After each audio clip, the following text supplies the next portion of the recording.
हिमाचल प्रदेश कांग्रेस ने भाजपा सांसद कंगना रनौत के खिलाफ उनकी उस टिप्पणी को लेकर मानहानि का मुकदमा दायर करने की धमकी दी, जिसमें उन्होंने कहा था कि राज्य में उसकी सरकार ने विकास के लिए आवंटित धन सोनिया गांधी को दे दिया है। जहां हिमाचल प्रदेश के मंत्री विक्रमादित्य सिंह ने कहा कि मैं भाजपा सांसद कंगना रनौत को खुली चुनौती देता हूं कि वो सोनिया गांधी को 1 रुपये देने का सबूत दिखाएं या उनके खिलाफ इस तरह के निराधार आरोप लगाने के लिए कांग्रेस नेता से माफी मांगे। उन्होंने आगे कहा कि अगर ऐसा नहीं होता है तो कांग्रेस उनके खिलाफ मानहानि का मुकदमा दायर करेगी। गौरतलब है कि कंगना ने कहा था कि हिमाचल प्रदेश सरकार ऋण लेती है और सोनिया गांधी को देती है, जिससे राज्य का खजाना खोखला हो गया है। अगर हम आपदा कोष देते हैं तो ये मुख्यमंत्री राहत कोष में जाता है, लेकिन हर कोई जानता है कि ये सोनिया राहत कोष में जाता है। भाजपा सांसद की टिप्पणी पर कड़ी प्रतिक्रिया देते हुए कांग्रेस मंत्री ने कहा कि कंगना का बेवकूफ़ी से भरा बयान उनके बुद्धि के दिवालियेपन को दर्शाता है और कहा कि ये कहते हुए दुख होता है कि वो ज़्यादा पढ़ी लिखी नहीं है और यही बात उनके बयानों में भी झलकती है। हम सभी जानते हैं कि केंद्र और राज्य विकास निधि से धन लाइन ऑफ क्रेडिट ड्राफ्ट और ओवरड्राफ्ट सुविधाओं के माध्यम से खर्च किया जाता है।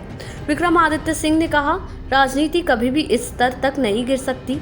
भाजपा सांसद अक्सर हिमाचल प्रदेश नहीं आती है, लेकिन सेंसर बोर्ड द्वारा उनकी फिल्म को ब्लॉक किए जाने से शायद वो दुखी है और मनाली में अपने घर से बेतुके बयान दे रही हैं। ये पहली बार नहीं है जब कंगना ने अपनी टिप्पणी से विवाद खड़ा किया है।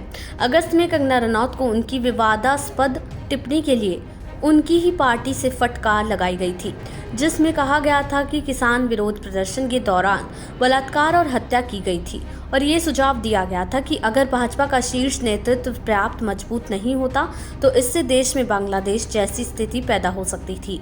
बीजेपी ने कंगना की टिप्पणी को खारिज करते हुए एक बयान जारी किया, जिसमें कहा गया था कि भाजपा सांसद कंगना रनौत द्वारा किसान आंदोलन के संदर्भ में दिया गया बयान पार्टी की राय नहीं है।